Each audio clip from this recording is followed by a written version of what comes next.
Well, you've heard the term American exceptionalism, but ladies and gentlemen, why has America been exceptional?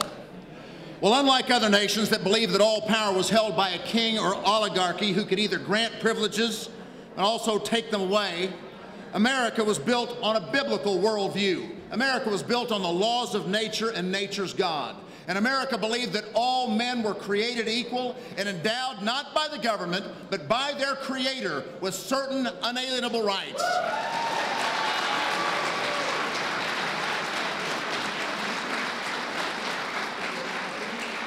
And the specific purpose of the government was to ensure, defend, and protect those unalienable God-given rights.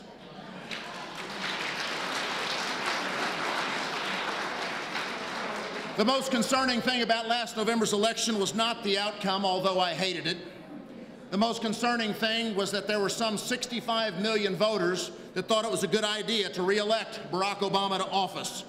How did a man who supports unfettered abortion, homosexual marriage, record-setting deficit spending, the Marxist strategy of class warfare, which, ladies and gentlemen, when you see the 99%ers versus the 1%ers, that is the Marxist bourgeois versus the proletariat. Nothing's changed, just the names.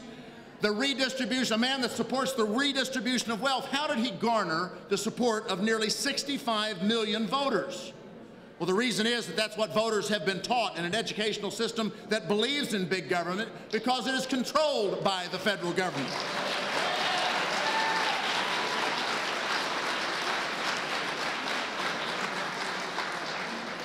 Beginning with Lyndon Baines Johnson Elementary and Secondary Education Act in 1965, the federal government began an unconstitutional power grab over public education.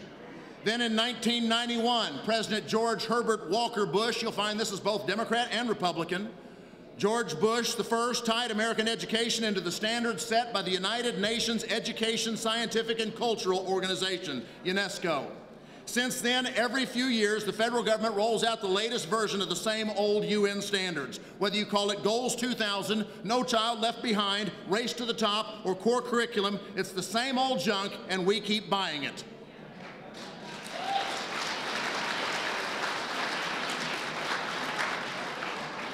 The founders' design was for local control of education.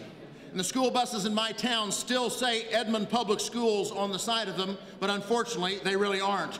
They are the Edmond branch of an educational system controlled by the Department of Education in Washington, D.C. And we, at the state level, have voluntarily sold our freedom for the sake of 30 pieces of silver that comes from a bankrupt federal government that forces conservative, God-fearing Oklahoma children to abide by the government-mandated curriculum, which is birthed by UNESCO with the intent of creating a sustainable earth without borders, and it's got to stop.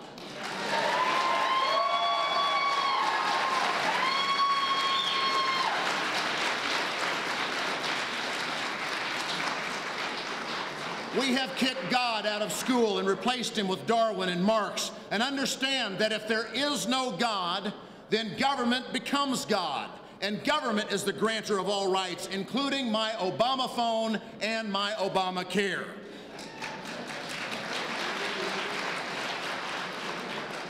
That's why American exceptionalism is no longer taught, but evil American imperialism is. Rather than teaching our kids to be thrifty, hardworking, and self-reliant, we are taught government dependency. Since God doesn't exist, then there is no absolute truth, and consequently right and wrong has been replaced with tolerance and intolerance. We are taught that Islam is good and Christianity is bad. We are taught to be global citizens rather than God-fearing, good old American citizens. And we are being force-fed gay rights, but we aren't taught that no one has a right to do wrong.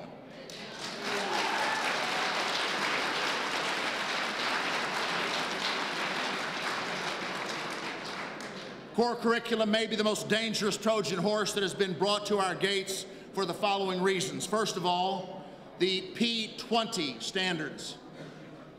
Why is it that the federal government wants to begin building a file on your children from preschool that will follow them for the rest of their lives?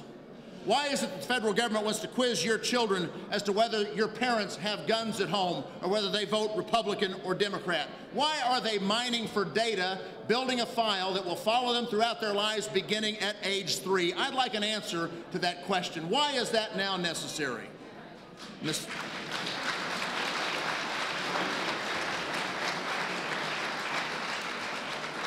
And second, with the push toward the core curriculum standards, textbooks and the ACT and SAT tests are adjusting to reflect those same standards. So what that means is, doesn't matter whether you homeschool your children or have your kids in private Christian school, if you plan on sending them to college, they must be and will be taught the core curriculum standards. There will be no safe haven for those of us parents that are aware of what's going on.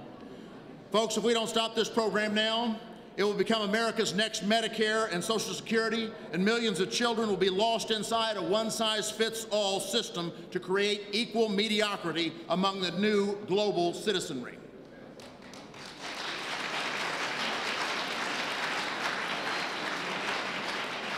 Two weeks ago, I crafted a letter that carried much of this same information, and I sent it out, and within just a couple of hours, I had some 60 signatures from pastors across Oklahoma and leaders of other patriot organizations.